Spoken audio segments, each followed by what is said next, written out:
الذين آمنوا اتقوا الله وقولوا قولا سديدا يصلح لكم أعمالكم ويغفر لكم ذنوبكم ومن يطع الله ورسوله فقد فاز فوزا عظيما أما بعد فإن أصدق الحديث كتاب الله وخير الهدي هدي محمد صلى الله عليه وسلم وشر الأمور محدثاتها فإن كل محدثة بدعة وكل بدعة ضلالة.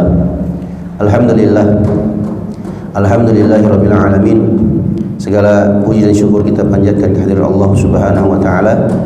Dengan nikmat dan taufik dari Allah Subhanahu wa taala di kesempatan pagi menjelang siang hari ini, Allah Subhanahu wa taala kembali pertemukan kita di majelis ilmu.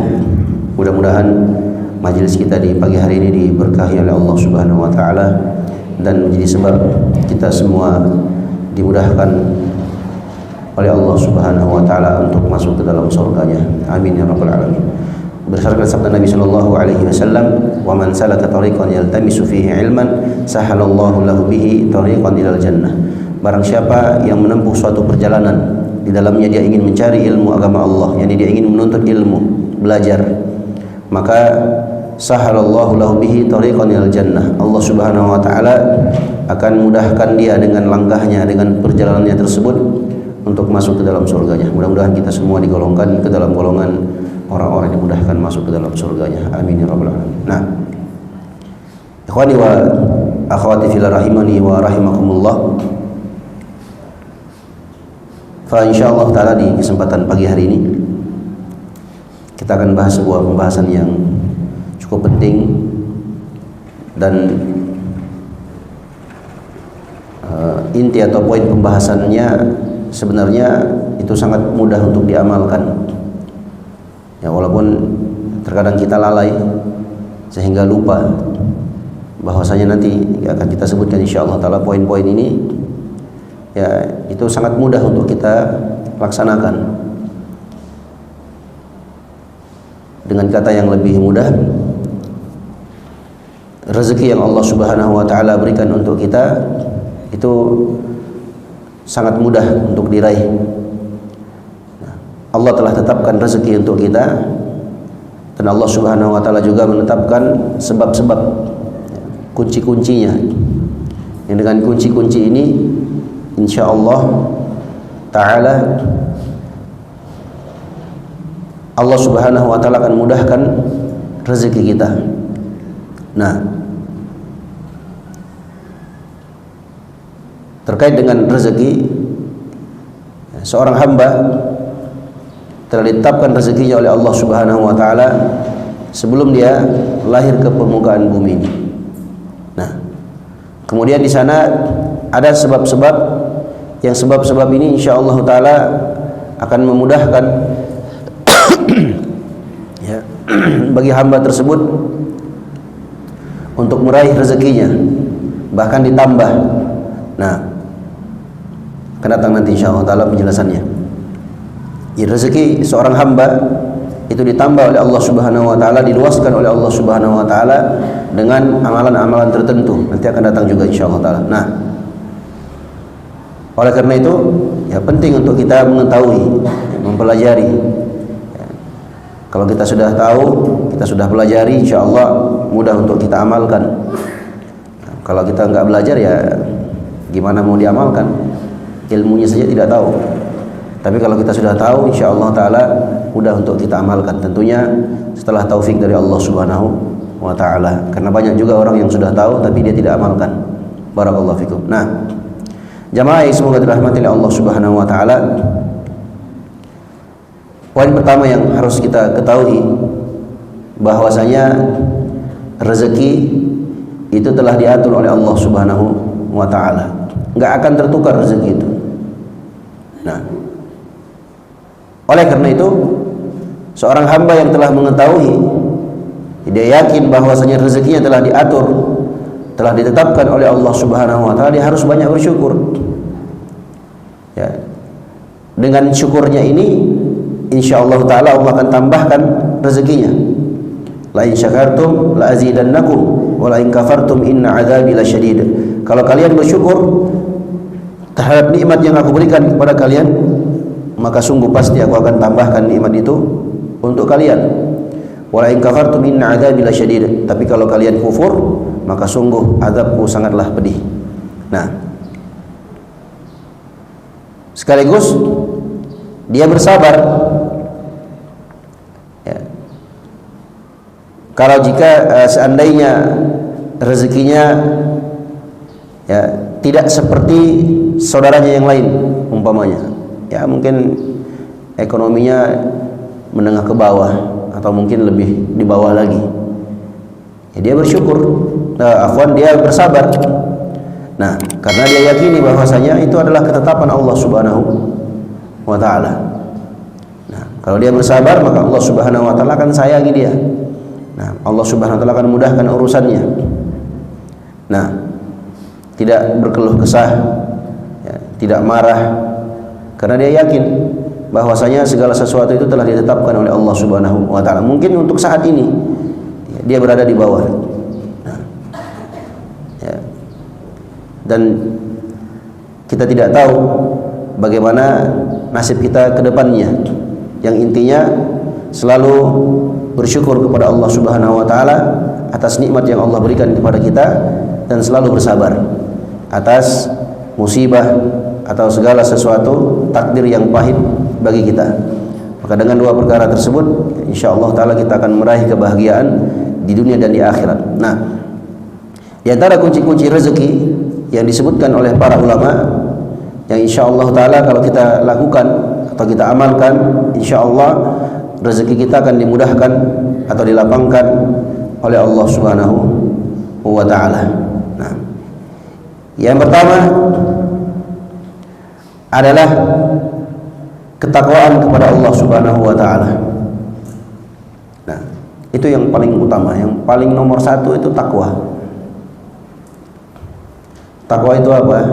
Takwa itu kata para ulama, an ta'mala ta'atallahi ala nurin minallah tarju thawaballah, wa an tatruka ma'siyatallahi ala nurin minallah takhafu 'adzaballah. Takwa itu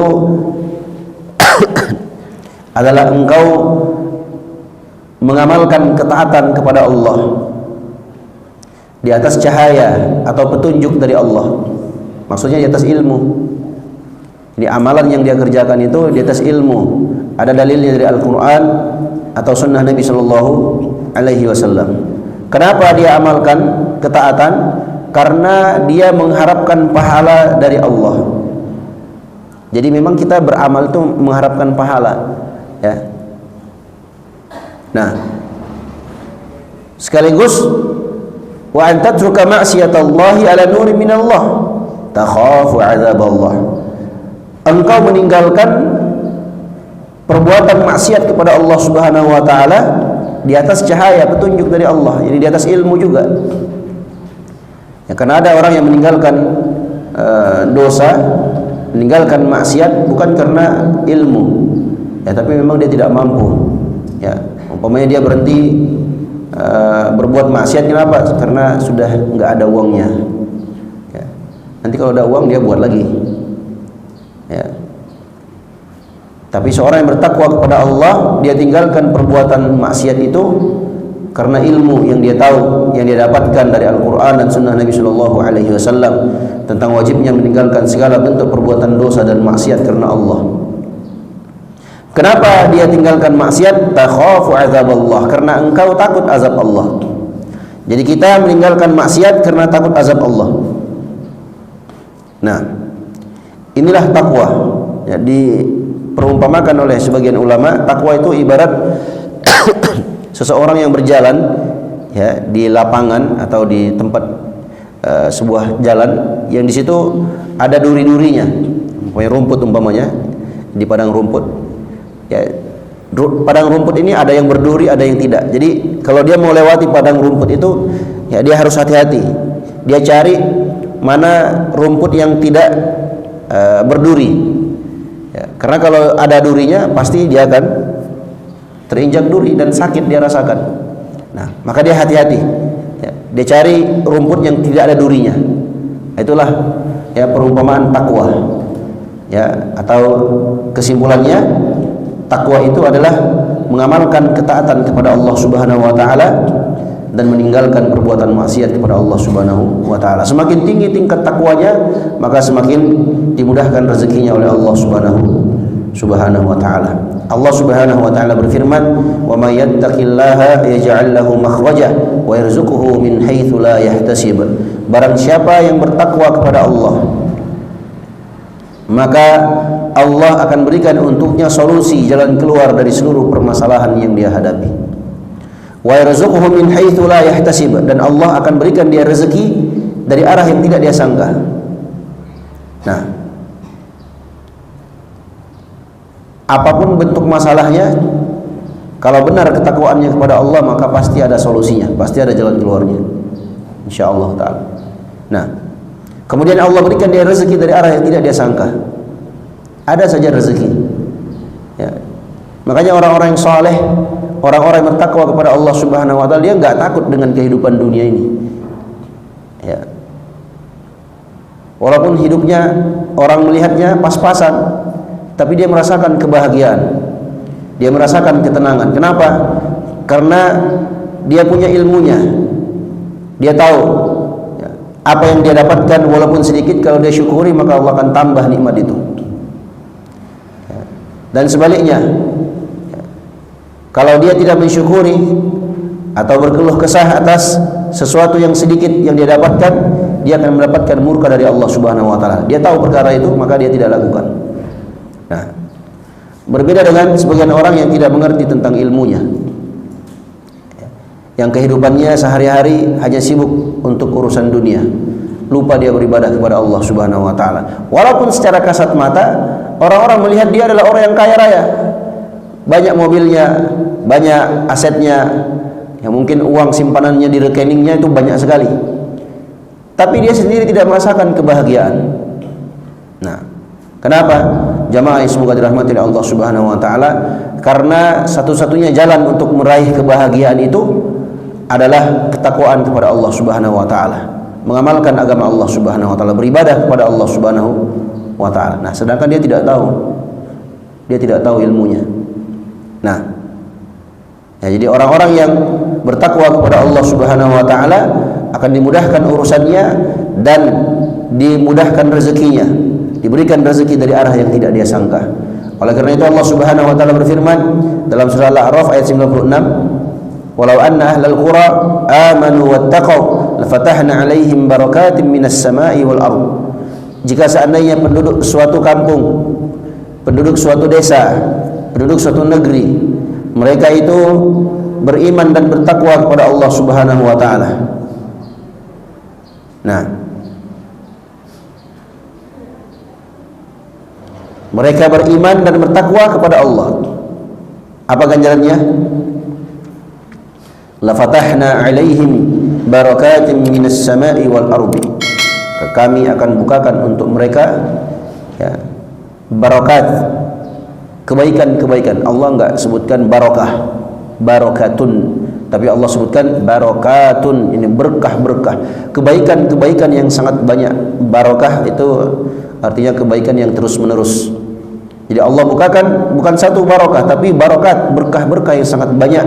Dari mana? Dari langit-langit dan dari bumi. Nah, apa syaratnya?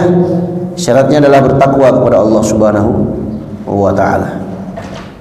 Nah, kata Imam Al-Qurtubi rahimahullahu taala, ya, kata beliau, "Ma min khairin ajilin wala ajil."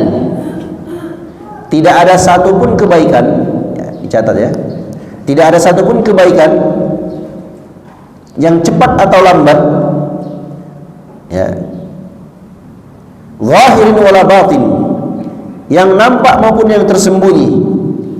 Kebaikan itu ada kebaikan yang Allah Subhanahu wa taala simpan untuk kita nanti di hari-hari mendatang. Nah, ada juga kebaikan yang Allah siapkan sekarang, ya, dalam waktu dekat kita bisa raih. Ya. Tidak ada satupun kebaikan, kata beliau, yang lambat, yang cepat atau lambat, atau yang nampak maupun yang tersembunyi. Kata beliau, illa wa taqwallahi sabilu musilin ilaihi wa wasilatu muballighatin lahu. Nah,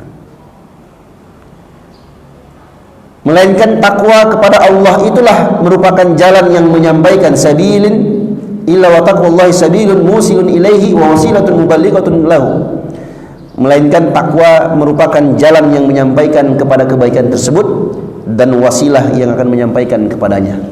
Nah, jadi segala bentuk kebaikan takwa kuncinya.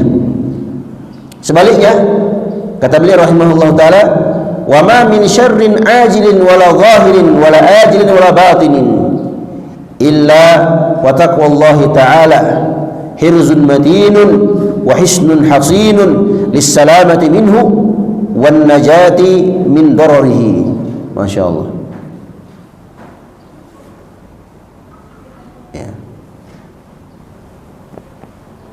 Kata beliau, dan sebaliknya tidak ada satupun keburukan atau kejelekan yang lambat, yang cepat maupun lambat, yang nampak maupun yang tersembunyi, melainkan takwa kepada Allah merupakan hirzun matin, tameng yang sangat kokoh, ya, perisai yang sangat kuat untuk selamat dari kejelekan itu, untuk selamat dari mudarat dari kejelekan tersebut. Nah, ya, orang mau rencanakan kepada kita mau sehebat apapun makar yang mereka ingin lancarkan kepada kita, jamaah yang semoga dirahmati oleh Allah Subhanahu wa taala, itu enggak akan tembus kalau dia adalah orang yang bertakwa kepada Allah Subhanahu wa taala. Contohnya dia pedagang umpamanya, dia pebisnis. Ya, namanya dalam dunia bisnis itu kan pasti banyak saingannya. Ya, apalagi kalau dia sukses. Ya, apalagi saingan-saingannya ini tidak mampu menyaingi dia, pasti ada rasa iri, cemburu, ya namanya manusia. Ya, ada hasad, ada dengki. Nah, maka untuk menjaga kebaikan ini, ya, untuk menjaga kesuksesan ini, dia harus menjaga takwanya kepada Allah. Nah, nanti akan banyak datang ujian-ujian. Ya, ada yang kirim santet lah, ya, ada yang kirim macam-macam. Nah, ya, ada yang merencanakan sesuatu lah biar tokonya tutup umpamanya, atau biar bisnisnya bangkrut. Ya, dan itu fakta, banyak hal yang seperti ini terjadi. Nah, tapi kalau dia bertakwa kepada Allah Subhanahu wa taala, insyaallah itu merupakan perisai atau pelindung yang paling kuat, ya, dalam menjaganya, menjaga dari keburukan-keburukan tersebut, sehingga apa? Rezekinya terus dilancarkan oleh Allah Subhanahu wa taala. Dalam Al-Qur'an lebih dari 300 ayat. Dalam Al-Qur'an lebih dari 300 ayat, ya, disebutkan tentang ketakwaan kepada Allah Subhanahu wa taala. Ya. Ini kunci yang pertama. Ya. Dia bertakwa kepada Allah Subhanahu wa taala. Ya. Kalau dia bertakwa kepada Allah Subhanahu wa taala, maka Allah Subhanahu wa taala akan mudahkan rezekinya, dan takwa ini merupakan sebab terbesar, ya, seorang hamba dimasukkan di dalam surganya. Rasulullah sallallahu alaihi wasallam bersabda, "Ma aktsaru ma yudkhilun nasa al-jannata?" Qala, "Ya Rasulullah, perkara apa yang paling banyak memasukkan seseorang itu ke dalam surga?" Beliau bersabda, "Taqwallahi wa husnul khuluq." Ketakwaan kepada Allah Subhanahu wa taala dan akhlak yang baik. Nah, ini kunci utamanya, bertakwa kepada Allah Subhanahu wa taala. Jadi kalau besok-besok kita merasakan, ya, sesuatu atau kesempitan, ya, berarti ada ketakwaan kita yang kurang di situ. Nah, tingkatkan ketakwaan, maka insyaallah taala rezeki kita akan dimudahkan oleh Allah Subhanahu wa taala. Nah, kemudian kunci yang kedua, jamaah yang semoga dirahmati oleh Allah Subhanahu wa taala, jika seorang hamba ingin dimudahkan, dilancarkan rezekinya oleh Allah Subhanahu wa taala, adalah taubat dan istighfar kepada Allah Subhanahu wa taala. Taubat dan istighfar ini harus sinkron, ketemu kedua-duanya. Taubat dan istighfar. Dia beristighfar kepada Allah, dia katakan astaghfirullah, aku memohon ampun kepada Allah Subhanahu wa taala. Nah, atau dia baca istighfar, doa-doa istighfar yang diajarkan oleh Nabi sallallahu alaihi wasallam. Astaghfirullah wa atubu ilaih. Aku memohon ampun kepada Allah dari dosa-dosaku dan aku bertaubat kepadanya. Allah Subhanahu wa taala perintahkan kita dalam surah At-Tahrim ayat yang ke-8, ya ayyuhalladzina amanu tubu ilallahi taubatan nasuha. Wahai orang-orang yang beriman, kita dipanggil oleh Allah. Tubu ilallah taubatan nasuha. Bertaubatlah kalian kepada Allah dengan taubat nasuha. Apa itu taubat nasuha? Nasuha dari kata nasuh, ya, nasuha artinya tulus. Jadi taubatan nasuhan adalah, ya, taubat yang tulus. Nah, bagaimana taubat yang tulus ini nanti akan kita sebutkan insyaallah taala. Nah, taubat yang tulus ini, dengan taubat yang tulus ini, asa rabbukum ay yukaffir ankum sayyi'atikum wa yudkhilakum jannatin tajri min tahtiha al-anhar. Mudah-mudahan Tuhanmu, yakni Rabbmu Allah Subhanahu wa taala, akan mengampuni seluruh dosa-dosamu, seluruh kesalahan-kesalahanmu, dan memasukkanmu ke dalam surga-surga yang mengalir sungai-sungai di bawahnya. Nah, diampuni, ya, dan dimasukkan ke dalam surga.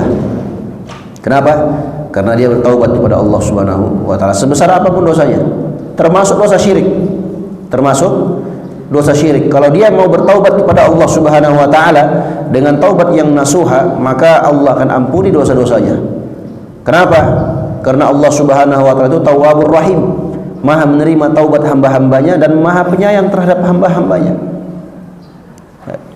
Mungkin dia pernah mencuri, dia pernah berzina, dia pernah ghibah, dia pernah ambil hak orang lain, atau mungkin dia pernah melakukan perbuatan syirik kepada Allah, datang ke dukun, pakai jimat, bersumpah dengan nama selain Allah, ya, datang bawa sesajen ke pohon atau tempat-tempat yang dikeramatkan, meminta-minta atau berdoa di kuburan, ya, atau yang semisal dengannya.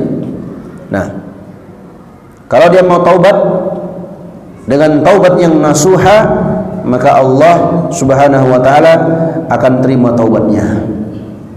Nah, ya, Nabi Saleh alaihissalam berkata kepada kaumnya, fastaghfiruhu thumma tubu ilaihi. Hendaknya kalian meminta ampunan kepada Allah Subhanahu wa taala, kemudian bertaubatlah kalian kepadanya. Inna rabbi qaribun mujib. Sesungguhnya Tuhanku, yakni Allah, Maha dekat dan lagi Maha menerima taubat atau doa hamba-hambanya. Ya. Demikian pula ucapan Nabi Syuaib tadi surat Hud ayat 61. Ucapan Nabi Syuaib dalam surat Hud ayat 90. Wastaghfiru rabbakum thumma tubu ilaihi inna rabbi rahimun wadud. Memintalah ampun kepada Tuhanmu. Ini minta ampunlah kalian kepada Rabb kalian, ini Allah Subhanahu wa taala. Kemudian bertaubatlah kalian. Sesungguhnya Tuhanku, yakni Allah, itu Maha Pengasih lagi Maha Penyayang. Nah, jadi kalau dia beristighfar kepada Allah Subhanahu wa taala, maka Allah Subhanahu wa taala akan terima istighfarnya, terima taubatnya, dan Allah akan ampuni dia. Nah, dengan syarat. Ya, ada syaratnya. Nanti kita akan sebutkan, ya.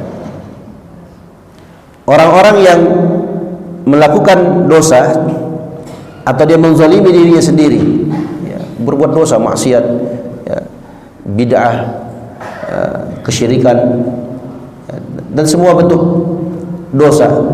Kalau dia beristighfar kepada Allah, dia minta ampun kepada Allah, maka Allah akan ampuni dia. Apa dalilnya? Dalilnya surah An-Nisa ayat 110. Allah Subhanahu wa taala berfirman, "Wa may ya'mal su'an aw yadhlim nafsahu." Barang siapa yang mengamalkan keburukan, mengamalkan kejelekan, yakni berbuat maksiat atau dia menzalimi dirinya sendiri, thumma yastaghfirillah, kemudian dia mohon ampun kepada Allah, dia minta ampun kepada Allah, ya Allah ampuni dosa-dosaku, dia beristighfar astaghfirullahalazim atau seterusnya, maka yajidillaha ghafurur rahima, dia akan dapatkan Allah itu Maha Ghafur, yakni Maha mengampuni taubat hamba-hambanya, rahiman, dan Allah itu Maha penyayang terhadap hamba-hambanya, pengasih, penyayang. Nah, ya, jadi dalam agama kita, jamaah yang semoga dirahmati oleh Allah Subhanahu wa taala, itu enggak ada kata sekalian terlanjur, ya. Dia tidak sholat selama hidupnya, baru sekarang mau sholat, ya silahkan, sebelum terlambat.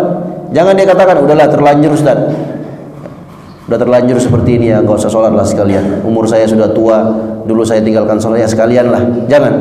Ya, kalau dia mau bertaubat kepada Allah, maka Allah Subhanahu Wa Taala akan terima taubatnya. Taubat yang bagaimana? Taubat yang nasuha. Ya, taubat yang apa bu? Nasuha apa tadi artinya?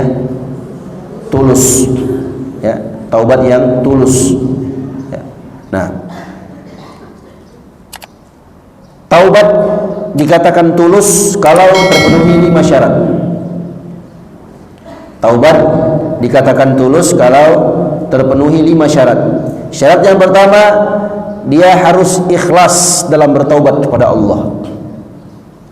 Ya, tadi kita sudah sebutkan contohnya. Dia nggak minum khamar lagi, dia nggak mabuk-mabuk lagi, pulang tengah malam ke rumahnya mabuk, ya sudah mabuk marah-marah, pukul pula istrinya, ya pecahkan barang-barang, ya kemudian berkelahi pula dengan tetangganya.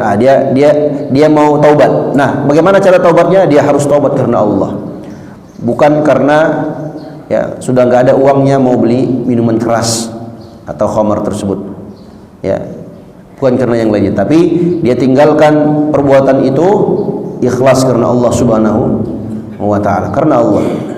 Yang kedua, dia tinggalkan perbuatan maksiat itu. Jadi jangan bilang saya taubat Ustaz, taubat saya, tapi taubat sambil minum khamar, itu bukan taubat. Nah, taubat dari ghibah, taubat dari ghibah Ustaz, tapi sambil ghibah dia. Jadi harus ditinggalkan, jangan cuma di mulut saya taubat Ustaz, saya sudah bertaubat kepada Allah, tapi dia nggak kerjakan, dia tidak tinggalkan perbuatan maksiat itu bukan taubat namanya. Nah, yang ketiga, dia menyesali perbuatan itu. Ya, jadi kalau udah menyesal, jangan dicerita lagi. Ya, jangan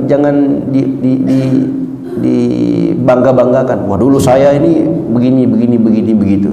Jangan, nggak boleh. Kita kalau sudah taubat, jamaah yang semoga dirahmati oleh Allah Subhanahu Wa Taala, Allah tutup aib kita, jangan kita buka. Allah murka dengan orang yang seperti itu. Dulu kita preman, ya, dulu kita adalah orang yang paling bejat mungkin di Bekasi ini. Ya, Allah tutup, nggak ada lagi yang tahu. Kita udah taubat, udah rajin pengajian. Jangan kita buka lagi. Wah, dulu saya yang kuasai galaksi ini. Dulu semua orang takut. Jangan. Karena Allah sudah tutup aib itu. Ya. Jangan. Orang yang bertaubat yang tulus itu, orang yang bertaubat dengan taubat nasuha, taubat yang tulus, dia nggak akan cerita lagi. Malu dia. Ya. Dia sudah menyesali perbuatan itu. Yang keempat, dia bertekad kuat dalam hatinya untuk tidak mengulangi. Nah, ini juga yang sering dilakukan.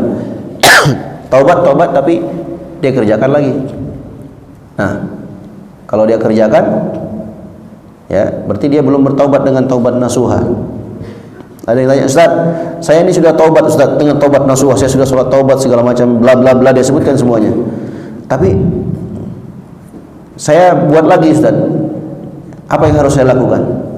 Jawabannya sederhana, Anda taubat lagi. Perhatikan kembali syarat-syarat taubat. Nah, tapi kalau saya lakukan lagi Ustaz, ya berarti Anda bermain-main dengan taubat Anda. Ya, gak boleh main-main di situ. Jangan dia bilang gampang lah nanti saya taubat, gampang. Kita nggak tahu umur kita sampai kapan. Nah, jangan sampai sementara dia lakukan perbuatan tersebut justru apa? Diwafatkan oleh Allah Subhanahu Wa Taala. Na'udzubillahi min dzalik. Ya, jadi jangan main-main dengan taubat. Ya. Yang kelima, dia bertaubat sebelum pintu taubat ditutup oleh Allah Subhanahu Wa Taala. Pintu taubat ditutup oleh Allah dengan 2 perkara. Yang pertama, ketika matahari muncul dari tempat tenggelamnya. Kalau kita di Indonesia di barat. Nah, muncul dari tempat tenggelamnya. Jadi kalau matahari nanti suatu saat kita bangun pagi, ya, ternyata mataharinya muncul dari barat, dari arah barat. Nah, itu tanda dari tanda-tanda besar hari kiamat. Sebentar lagi akan terjadi kiamat. Nah, seluruh alam semesta ini dihancurkan oleh Allah Subhanahu Wa Taala. Nah, kalau sudah seperti ini tandanya keluar, maka tertutup pintu taubat. Enggak ada lagi ya taubat yang diterima oleh Allah, ditutup. Dia harus bertaubat sebelum waktu tersebut. Yang kedua, Pintu taubat ditutup oleh Allah Subhanahu wa taala selama dia masih hidup, selama nyawanya belum sampai di tenggorokannya. Rasulullah sallallahu alaihi wasallam bersabda, "Innallaha yaqbalu taubatal 'abdi ma lam yughargir." Sungguhnya Allah itu Maha menerima taubat hambanya selama dia belum yughargir. Yughargir itu suara yang keluar dari tenggorokan atau mulut seseorang ketika dia sudah hampir meninggal dunia. Ya. Bisa kalau orang yang meninggal dunia, jamaah semoga dirahmati Allah Subhanahu wa taala, itu kalau sudah keluar suara seperti orang ngorok itu, kalau orang tidur berdengkur, ya, keluar kita sudah dengar suara itu udah ya, tanda sebentar lagi dia akan apa? Wafat. Maka dia ditalkin, ya. Kita talkin dia. Talkin itu tuntun. Tuntunnya apa? Tuntun kalimat la ilaha illallah. Ya, jadi jangan panjang-panjang. Jangan sholawat dulu, ya. Sholawatnya panjang-panjang, nggak sempat ucap la ilaha illallah, mati orangnya. Ditalkin itu ditalkin dengan kalimat la ilaha illallah. La ilaha illallah, dibantu di telinganya biar dia ikut. Ya. Itu namanya talkin. Ya, jadi bukan panjang-panjang. Ya, apalagi sampai baca sholawat, baca surat ini, surat itu, jangan. Nah, dia langsung saja ucapkan apa? La ilaha illallah. Ya. Kalau sudah sampai nyawanya di tenggorokan, sudah berbunyi tenggorokannya, maka tertutup pintu taubat. 5 perkara ini kalau terpenuhi, dia ikhlas, dia meninggalkan, kemudian dia menyesali dan dia tidak bertekad kuat untuk tidak mengulangi, kemudian dia bertaubat sebelum pintu taubat ditutup oleh Allah, maka taubatnya disebut sebagai taubatan nasuha. Nah, istighfarnya, taubatnya diterima oleh Allah Subhanahu wa taala. Dengan taubat dan istighfar ini, jamaah yang semoga dirahmati Allah Subhanahu wa taala, Allah akan mudahkan rezeki hamba tersebut. Nah, Allah Subhanahu wa taala berfirman tentang Nabi Nuh alaihissalam, surat Nuh ayat yang ke-10 sampai 12. Nabi Nuh alaihissalam berkata kepada kaumnya, "Faqultu astaghfiru rabbakum innahu kana ghaffara." Aku katakan kepada mereka, ya Allah, aku katakan kepada mereka, istaghfiru rabbakum, beristighfarlah kalian kepada Tuhan kalian. Kenapa? Karena sesungguhnya Tuhanmu, Tuhan kalian ini Allah Subhanahu wa taala, kana ghaffara, itu maha menerima taubat hamba-hambanya. Kalau kalian sudah beristighfar kepada Allah, yursilis samaa 'alaikum midrara, Allah akan kirimkan kepada kalian air hujan yang sangat banyak, hujan yang bermanfaat tentunya. Wa yamdidukum bi amwalin wa banin, dan Allah akan perbanyak harta dan anak-anak kalian. Wa yaj'al lakum jannatin wa yaj'al lakum anhara, dan Allah akan jadikan untuk kalian surga-surga yang di dalamnya ada sungai-sungai mengalir di bawahnya. Nah, kalau dia beristighfar kepada Allah, sekedar istighfar, ini ganjarannya. Ya, dimudahkan rezekinya oleh Allah Subhanahu wa taala, dibanyakkan anaknya, ini rezeki juga. Ya, makanya banyak orang bilang begini, banyak anak banyak rezeki. Nah, dan itu benar. Ya, banyak anak banyak rezeki, karena makin bertambah anaknya, makin bertambah pula rezekinya. Ya, karena anak-anak itu masing-masing ada rezekinya, jadi rezeki makin bertambah. Ya, tentunya banyak anak di sini, ya perlu diperhatikan, banyak anak tapi dididik. Ya, jangan cuma tahu bikin anak banyak-banyak tapi nggak dididik. Ya, anak-anak itu dididik menjadi orang-orang yang bertakwa kepada Allah Subhanahu wa taala, menjadi orang-orang hamba-hamba yang takut kepada Allah Subhanahu wa taala. Ya, dididik dengan didikan agama. Ajarkan mereka dari dini, dari kecil mengenal agamanya, mengenal siapa Tuhannya, mengenal siapa nabinya. Dia mengenal agamanya. Ajak mereka, didik mereka untuk membaca Al-Quran. Nah, ya, jangan dididik dengan didikan-didikan yang tidak islami. Ya, anak kecil itu diajarkan untuk membaca Al-Quran sejak kecil. Nah, supaya nanti kalau mereka sudah besar, mereka mampu untuk membaca Al-Quran. Itu pun untuk kebaikan kita juga, karena itu terputus ketika dia telah meninggal dunia kecuali 3 perkara. Di antaranya adalah sedekah jariyah ilmu yang bermanfaat, dan anak soleh yang mendoakannya. Nah, anak yang soleh ini ya tidak mungkin dia menjadi soleh kalau bukan kita yang menjadi sebab kesolehannya. Kita ajarkan dia dari kecil ya, menjadi hamba yang soleh, supaya nanti kalau kita sudah meninggal dunia, dia doakan kita. Nah, pernah datang 3 orang atau seorang yang datang kepada Al-Hasan Al-Basri rahimahullah ta'ala. Dia mengeluh ya, terjadi pacaklik, nah, tanaman mati semua ya. Maka Al-Imam Al-Hasan Al-Basri rahimahullah ta'ala mengatakan, aktsir minal istighfar, coba kamu perbanyak istighfar.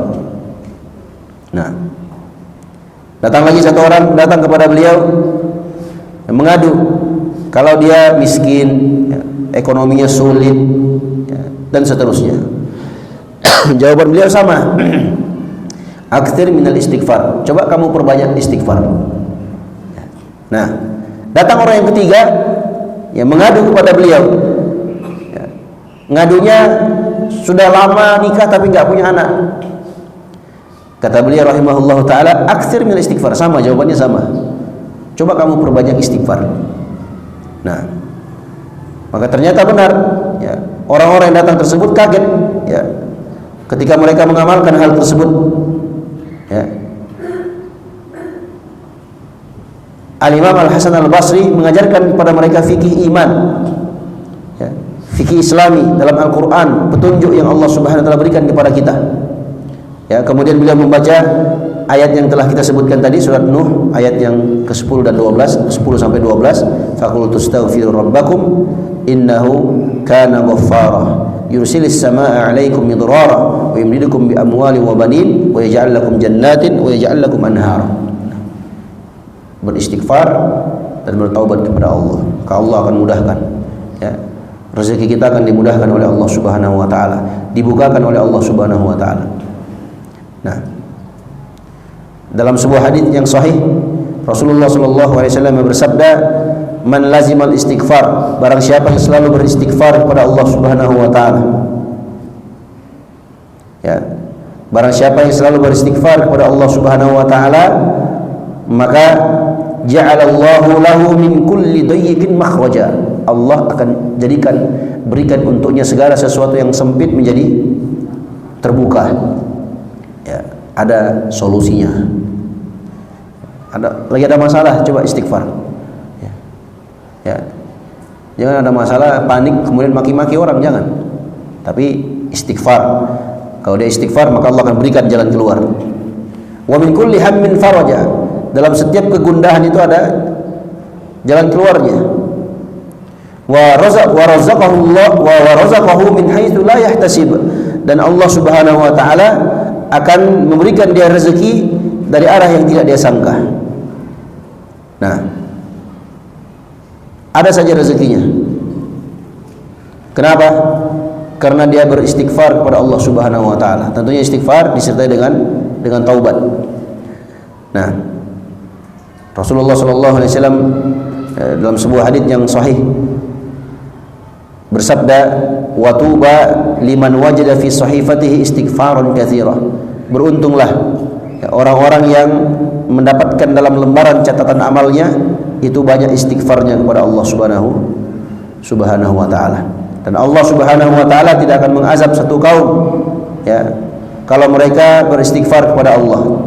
Wa ma kana Allah liyu'adzibahum wa anta fihim wa ma kana Allah mu'adzibahum wa hum yastaghfirun. Allah tidak akan mengazab mereka karena engkau ada di tengah mereka wahai Muhammad, dan Allah tidak akan mengazab mereka selama mereka beristighfar kepada Allah Subhanahu wa ta'ala.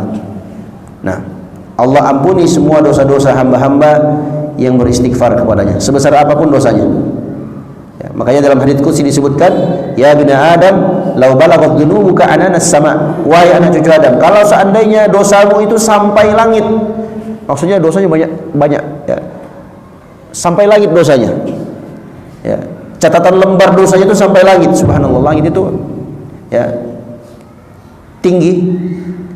Ini perumpamaan tentang dosa seorang hamba yang sangat banyak, tapi dia datang kepada Allah di hari akhirat dalam keadaan tsumma astaghfartani, kemudian engkau beristighfar kepadaku. Artinya apa? Sebanyak apapun dosa yang dia kerjakan, kalau dia beristighfar kepada Allah, ghafartu laka wala ubali, aku akan ampuni engkau dan aku tidak peduli. Jadi istighfar ini ya subhanallah. Nah, efeknya sangat berpengaruh dalam hidup seorang hamba. Semakin banyak istighfarnya, maka Allah Subhanahu wa taala akan semakin mempermudah urusannya, dimudahkan urusannya oleh Allah Subhanahu wa taala. Nah, ya, ketika dia beristighfar kepada Allah Subhanahu wa taala, Allah akan mudahkan rezekinya.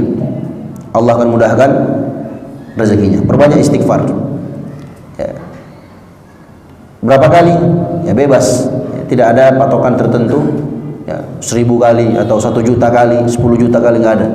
Tapi disebutkan ya orang yang banyak beristighfar kepada Allah Subhanahu wa taala, istighfaran katsiran, maka dia beristighfar kepada Allah Subhanahu wa taala ya semampu yang dia bisa lakukan. Nah, kalau dia banyak beristighfar kepada Allah Subhanahu wa taala, maka Allah Subhanahu wa taala akan mudahkan rezekinya. Nah, kalau nggak percaya coba. Nah, ada saja rezekinya. Lagi sulit ekonomi, coba perbanyak istighfar. Semakin banyak istighfarnya, semakin banyak ya rezeki yang didapatkan insyaallah taala. Nah, itu janji dari Allah Subhanahu wa taala dalam Al-Qur'an. Nah, kemudian yang ketiga, jamaah yang semoga dirahmati oleh Allah Subhanahu wa taala, di antara amalan yang menjadi kunci rezeki bagi seorang hamba adalah tawakal.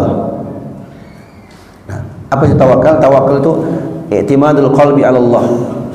Ya, penyandaran hati, ya dia menyandarkan hati, menyandarkan segala urusannya ya hanya kepada Allah Subhanahu wa taala. Ya. Nah, ini merupakan kunci rezeki, kunci keberkahan dalam hidup seorang hamba. Ya. Bertawakal kepada Allah Subhanahu wa taala. Minta tolong kepada Allah Subhanahu wa taala dalam setiap urusan. Ya. Jangan diandalkan dirinya. Mentang-mentang dia orang kaya, ya, banyak channelnya di mana-mana, ya, gampang, ya. Ternyata urusannya nggak beres. Kenapa? Karena dia tidak tawakal kepada Allah, dia tawakal kepada dirinya sendiri. Dia merasa hebat, dia merasa bisa. Jangan. Ya. Walaupun kita diberikan kemudahan oleh Allah, ya, diberikan kekayaan, ya, diberikan harta, jangan sekali-kali kita menyerahkan atau menyandarkan urusan kita kepada diri kita sendiri, jangan. Nah, tapi sandarkanlah hanya kepada Allah Subhanahu wa taala. Maka sangat beruntung ya seorang hamba yang telah diberikan kekayaan, diberikan keluasan rezeki, ya punya rumah sendiri, punya kendaraan yang bagus, ya keluarga yang bahagia, pekerjaan yang bagus, gaji yang bagus. Ya, di samping itu dia juga adalah orang yang selalu menyerahkan urusannya, ini tawakalnya kepada Allah. Nah, diserahkan urusannya kepada Allah Subhanahu wa taala. Dia bertawakal kepada Allah Subhanahu wa taala. Allah Subhanahu wa taala berfirman, "Wa may yatawakkal 'ala Allahi fahuwa hasbuh." Barang siapa yang bertawakal kepada Allah Subhanahu wa taala, maka Allah Subhanahu wa taala yang akan mencukupinya. Innallaha balighu amrihi, sungguhnya Allah itu sampai segala urusannya. Qad ja'ala Allahu likulli syai'in qadra, sungguh Allah telah jadikan segala sesuatu itu ada takdirnya. Jadi dia bertawakal kepada Allah Subhanahu wa taala artinya dia serahkan semua urusannya hanya kepada Allah. Bukan berarti dia tinggalkan sebab. Ini perlu dicatat. Ya. Tawakal kepada Allah tidak menafikan sebab. Ya. Nah, walaupun ada juga mazhab sebagian para ulama ya, yang mereka menyebutkan ya, tawakal itu nomor 1, lebih utama, walaupun tanpa melakukan sebab. Nah, tapi ini adalah pendapat yang marjuh. Ya, pendapat yang marjuh. Ada ulama ahlu sunnah yang berpendapat demikian. Tapi pendapat yang rajih, yang kuat adalah tawakal tidak menafikan sebab. Maksudnya gimana Ustaz? Maksudnya kita bertawakal kepada Allah bukan berarti kita berpangku tangan diam saja. Saya tawakal kepada Allah pengen punya anak, tapi dia nggak nikah. Gimana punya anak? Anak kucing mungkin. Atau anak orang, diadopsi anak orang. Kalau pengen punya anak, dia harus apa? Harus nikah. Ya, harus nikah. Dia tawakal, saya tawakal kepada Allah, saya pengen masuk surga. Tapi dia nggak sholat, dia tidak beramal soleh. Nah, dia tidak melakukan ketaatan kepada Allah. Dia bilang, ya udah itu urusan Allah. Kalau dia dilarang, diingatkan, dia bilang apa? Jangan atur saya, itu kan urusan Allah. Kenapa kamu urus saya? Ya, kenapa kamu masuk campur? Jangan masuk campur urusannya Allah. Allah memasukkan orang ke dalam surga siapa yang Allah kehendaki. Serahkan semua kepada Allah. Ini nggak boleh seperti ini. Nah, ini namanya tawakal konyol namanya. Ya. Mau buktinya? Balikkan faktanya. Coba kalau bapak mau kenyang, ya, bapak mau kenyang tapi bapak jangan makan ya. Bapak diam saja, jangan makan. Nanti kenyang sendiri. Kira-kira dia makan nggak pak? Ya, dia pasti makan. Ya. Nah sama, kalau dia mau masuk surga dia harus apa? Harus beramal soleh. Demikian pula jamaah yang semoga dirahmati oleh Allah Subhanahu wa taala dalam hal rezeki. Dalam hal rezeki itu kita harus berusaha. Ya, bertawakal kepada Allah Subhanahu wa taala, kemudian apa? Menempuh sebab yang kita sebut dengan istilah ikhtiar. Ya. Jadi tawakal kepada Allah. Rezeki sudah diatur oleh Allah. Dia diam saja di rumahnya. Ya. Jangan. Tapi dia berusaha. Ya, entah itu dengan sebab-sebab syar'i atau dengan sebab-sebab kauni. Sebab-sebab syar'i gimana? Tadi istighfar, mengamalkan amal soleh, bertakwa kepada Allah, ya. Nah, melakukan ketaatan kepada Allah itu diantara sebab-sebab syar'i. Sebab-sebab kauni, bekerja, ya. Sebab kauni ini ada dua. Ada sebab kauni yang halal, ada sebab kauni yang haram. Sebab kauni itu bukan sebab syar'i, itu sebab urusan duniawi. Contoh dia pengen kaya atau dia pengen dapat uang, pengen punya rezeki, maka dia bekerja. Pekerjaan itu kan ada yang halal, ada yang haram. Maka dia bekerja dengan pekerjaan yang halal supaya diberkahi oleh Allah Subhanahu wa taala. Karena ada juga pekerjaan, ya, pekerjaan yang haram dan dia tetap dapatkan rezekinya. Ya. Nah, dan itu semua telah diatur oleh Allah Subhanahu wa taala. Maka dia dia menempuh sebab-sebab yang syar'i atau sebab-sebab kauni yang dihalalkan oleh Allah Subhanahu wa taala. Jangan berpangku tangan. Ya.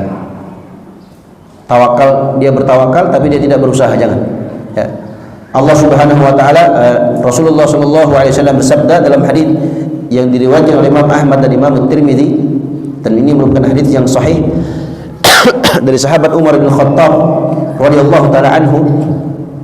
Rasulullah sallallahu alaihi wasallam bersabda, "Lau annakum tatawakkaluna 'ala Allahi haqqa tawakkuli, la razaqakum kama yarzuqut tayr, tabdu khimasan wa taruhu bitanan." Jika seandainya kalian itu bertawakal kepada Allah dengan sebenar-benarnya tawakal, ya,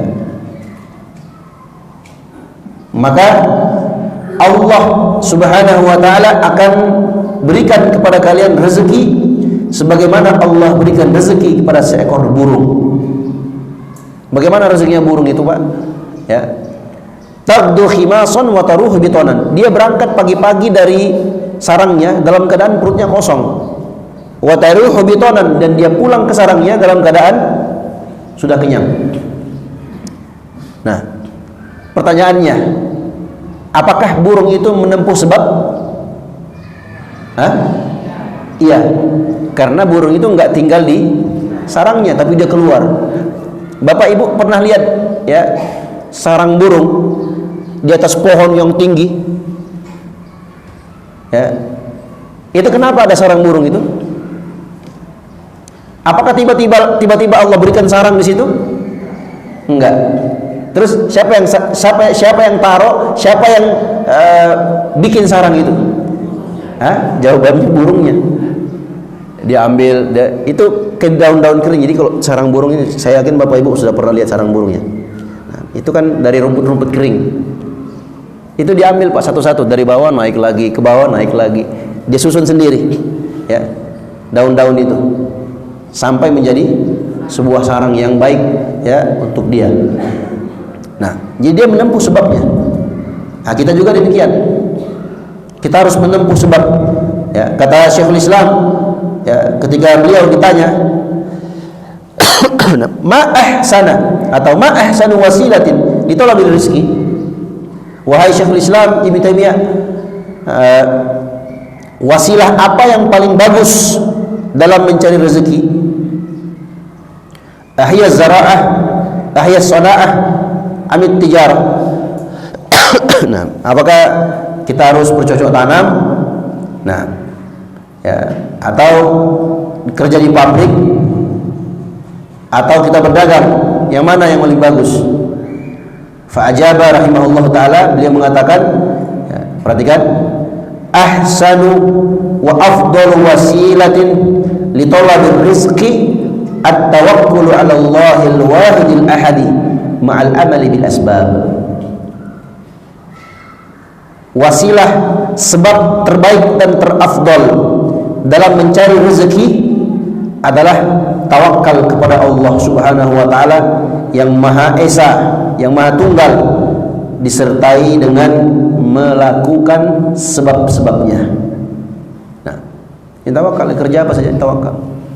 Nah, ketika dia bertawakal kepada Allah, dia tempuh sebab-sebabnya, maka Allah Subhanahu wa taala akan mudahkan rezekinya. Nah, ya, ini yang pernah dilakukan ya, oleh siapa? Ibunya Nabi Isa alaihissalam. Nah, ketika beliau ingin melahirkan, disuruh diperintahkan untuk mengguncang pohon korma. Wa huzzi ilaiki bi jaz'in nakhlah. Ya, goyangkan pohon-pohon kurma itu, tusaqitu alaiki rutaban janiyah. Ya, maka akan berjatuhan bagimu ya rutoban janiyah, rutob ya, kurma-kurma muda ya untuk kau makan. Ya, surat Maryam ayat 25. Ya, jadi ada sebab yang harus kita tempuh supaya apa? Kita bisa meraih rezeki yang berkah dari sisi Allah Subhanahu wa taala. Nah, baik. Kemudian yang terakhir, jamaah semoga dirahmati oleh Allah Subhanahu wa taala.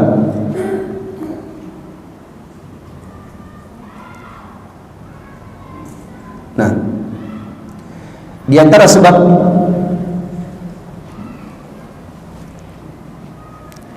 dari sebab-sebab rezeki seorang hamba ya, adalah memperbanyak sedekah. Nah, ini apa namanya, di antara sebab yang paling kuat, di antara sebab yang paling besar ya dalam meraih rezeki dari Allah Subhanahu wa taala. Nah, jadi semakin banyak sedekah yang dia lakukan, maka akan semakin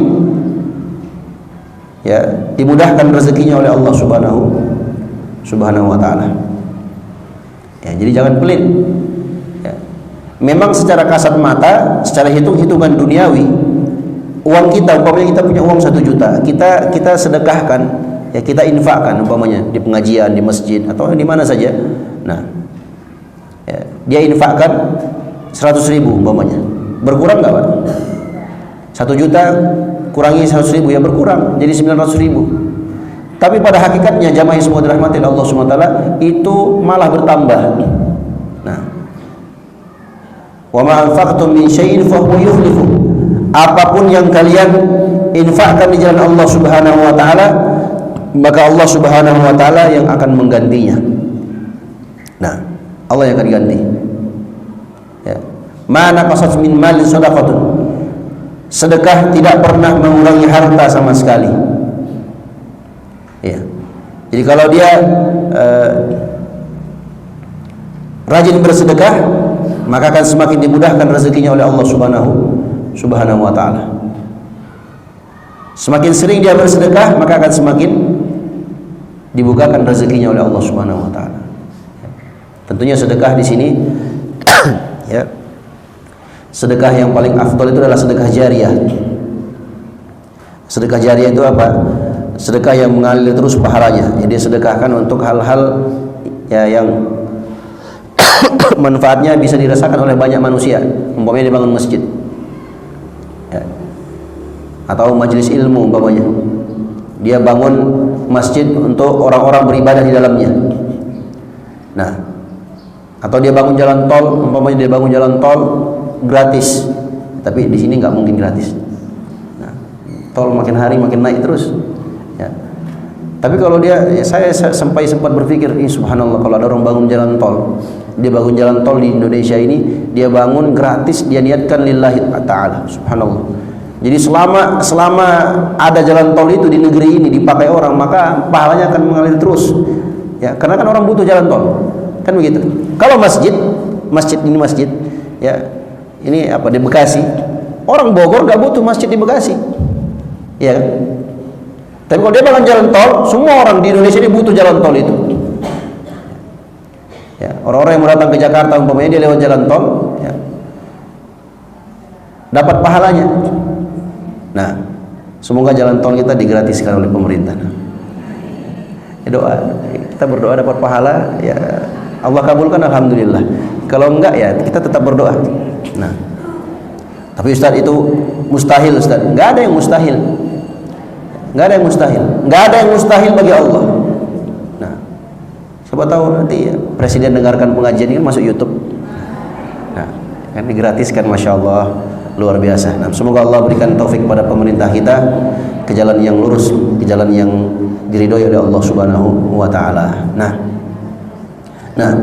jadi banyak bersedekah, maka semakin dipermudah urusannya oleh Allah Subhanahu wa taala. Dan terkhusus bagi ibu-ibu, ya, perempuan, ini diwasiatkan khusus oleh Nabi sallallahu alaihi wasallam. Ya. Kenapa? Karena Nabi pernah bersabda, ya, golongan yang paling banyak masuk neraka itu adalah perempuan. Jadi penghuni neraka, Bapak Ibu, ya, di neraka itu penghuninya yang paling banyak itu perempuan, paling banyak. Bukan berarti laki-laki enggak ada, laki-laki ada. Tapi kalau ya ditimbang antara laki-laki dan perempuan, itu paling banyak itu perempuan. Maka sahabiah bertanya, saking semangatnya mereka ingin tahu, cari tahu solusinya, ya. Mereka bertanya kepada Nabi Shallallahu Alaihi Wasallam, ya Rasulullah, kenapa hal itu bisa terjadi? Kata Nabi Shallallahu Alaihi Wasallam, ya, karena wanita itu tukthirnal la'na wa takfurnal ashir, karena kalian itu suka memaki, ya, suka melaknat, dan kalian itu suka tidak mensyukuri pemberian suami. Nah, dia tidak mensyukuri pemberian suaminya, tidak bersyukur atas pemberian suaminya. Ini yang banyak membuat mereka masuk ke dalam neraka. Makanya Nabi SAW bersabda, ya ma'syaran nisa tasaddaqna fa inni ra'aitukunna aktsaru ahlin nar. Wahai sekalian para wanita, bersedekahlah kalian, sesungguhnya aku melihat kalian ini para wanita adalah penghuni neraka terbanyak. Maka sahabat waktu itu ada yang lepas antingnya, ada yang lepas cincinnya, perhiasan-perhiasannya. Mereka bersedekah fi sabilillah. Nah, mereka bersedekah untuk Allah Subhanahu wa taala. Ini wasiat khusus buat para wanita. Ya. Jadi kalau besok-besok arisannya naik, ya jangan lupa sedekah. Ya, jangan nanti arisannya naik dia beli emas semuanya. Ya, ganti HP baru, ya, dan segala macamnya, ganti tas baru, ganti sepatu baru, jangan. Yang paling utama itu adalah sebelum segala sesuatunya dia hitung atau dia sedekahkan, ya sesuai dengan kemampuannya tentunya, tidak ada batasannya. Yang penting dia bersedekah. Supaya apa? Supaya berkah hartanya. Nah, semakin banyak dia sedekah, maka akan semakin berkah kehidupannya dan berkah rezekinya biidznillah taala. Wallahu taala alam. Terakhir, yang keberapa ini? Yang kelima. Nah, ini di antara sebab yang sebenarnya banyak, ya, amalan-amalan soleh itu di antara rata-rata semuanya, ya, amalan soleh itu merupakan sebab dimudahkan rezeki seorang hamba. Ini kita sebutkan beberapa saja biar gampang kita hafalkan. Yang pertama, ketakwaan kepada Allah Subhanahu wa taala. Kemudian apa? Beristighfar kepada Allah Subhanahu wa taala. Perbanyak istighfar kepada Allah Subhanahu wa taala. Kemudian apa? Nah, kemudian yang keempat, nah, yang terakhir, yang kelima adalah menjalin tali silaturahim. Nah, ini juga perlu, ya. Jangan kita udah jadi kaya, ya, udah banyak harta, mewah rumahnya di Bekasi, ya tinggal di perumahan mewah, dia lupa saudaranya di kampung, ya, nggak ada komunikasi lagi. Jangan, ya. Tapi malas Ustaz, itu adik kita keluarga itu kalau komunikasi ujungnya minta duit Ustaz. Ya nggak apa-apa, minta duit kasih, tapi ya jangan kasih banyak-banyak, ya. Kecuali kalau memang mampu ikhlas. Kalau nggak mampu ikhlas ya jangan banyak-banyak, kasih semampu saja. Pinjam uang, mau minta berapa? Pinjamnya 10 juta. Nah, kita hanya mampu 1 juta, ya udah. Kamu nggak usah pinjam 1 juta, nggak apa-apa, karena kamu adik saya, atau kamu adalah abang saya, atau kamu keluarga saya. 1 juta nggak apa-apa, tapi nggak usah pinjam, ambil aja. Nah, ya, itu ya masuk dalam sebab yang keempat tadi, bersedekah, apalagi pada kerabat. Ya, menyambung tali silaturahim artinya menyambung hubungan kekerabatan. Ya, orang yang punya hubungan darah dengan kita. Kalau kita di sini, ini bukan silaturahim namanya. Nah, istilah ukhuwah, menyambung tali ukhuwah keimaniyah. Ya, saudara seiman. Tapi silaturahim itu adalah menyambung tali kekerabatan orang yang punya hubungan darah dengan kita. Nah, ini dia tersebab, ya, sebab dimudahkan rezeki. Mungkin orang tua kita di kampung umpamanya, ya, alhamdulillah kita hidup di zaman yang serba dimudahkan oleh Allah. Ya, ya walaupun kita tidak bisa bertatap langsung, ya, bertemu muka langsung, tapi ya setidaknya kita bisa video call, ya, bisa telepon. Alhamdulillah mudah. Nah, ini juga yang biasa ditanyakan tentang hukum mudik, ya, kebiasaan mudik. Mudik itu hukum asalnya mubah, karena itu adalah apa? Kebiasaan adat istiadat di negeri kita. Lebaran mudik. Nah, jadi supaya mudik itu bernilai ibadah di sisi Allah Subhanahu wa taala, niatkan dalam mudik itu untuk apa? Silaturahim. Itu boleh. Nah, ya. Kalau dia bersilaturahim, dia niatnya bersilaturahim, maka insyaallah taala akan dimudahkan rezekinya. Ya, dimudahkan rezekinya. Nah, kalau dia tidak mampu, ya minimal dia telepon atau video call. Rasulullah sallallahu alaihi wasallam bersabda, "Man yasurruhu ayyubsatalahu fi rizqihi aw yunsalahu fi atharihi falyasil rahimahu." Barang siapa yang senang, yang suka, bahagia kalau dilapangkan rezekinya oleh Allah, kalau dipanjangkan umurnya oleh Allah, falyasil rahimahu, maka hendaknya dia menyambung atau menjalin tali silaturahimnya. Jangan dia putuskan tali silaturahim. Nah, ya, seburuk apapun kondisi keluarga kita, maksudnya dia berbuat buruk kepada kita, kita tetap berkabar, ya. Tapi ini Ustaz, saya udah diblokir oleh dia Ustaz. Ya, lewat yang lain. Umpamanya dia punya adik atau kakak umpamanya, ya, cekcok sama kakaknya atau abangnya. Nah, mau nyambung tali silaturahim, nomor diblokir. Ya, bagaimana caranya? Ya lewat ibunya, telepon ibu, tanya kabar, ya, Bu salam buat abang ya. Nah, ya, bilang ke dia aku kangen sama dia umpamanya. Ini bentuk-bentuk apa? Silaturahim. Jadi jangan diputuskan sama sekali. Walaupun si abang itu benci sama dia, nggak apa-apa. Ya, tidak mengapa. Ya, ada yang bertanya, Ustaz, kita bagaimana kita mau menjalin silaturahim? Sedangkan dia selalu memutus, Ustaz. Ya nggak apa-apa, biarkan dia memutus, tapi kita enggak. Ya, jangan dia memutus, ya, orang dia aja memutuskan tali silaturahim, Ustaz. Ya udahlah sekalian, jangan. Ya. Tapi kita berusaha untuk menjadi sebab kebaikan. Ya. Disebutkan dalam hadits yang sahih, manusia atau muslim yang afdal itu adalah seorang muslim yang lebih orang yang mendahulukan salam. Dia lebih dahulu memberikan salam kepada saudaranya. Mereka cekcok umpamanya atau mereka bertengkar, maka muslim yang paling afdal itu adalah orang yang paling pertama menegur, memberi salam kepada saudaranya. Walaupun dia banyak berbuat salah atau kesalahan kepada kita, nggak apa-apa, kita tegur dia, kita sapa dia.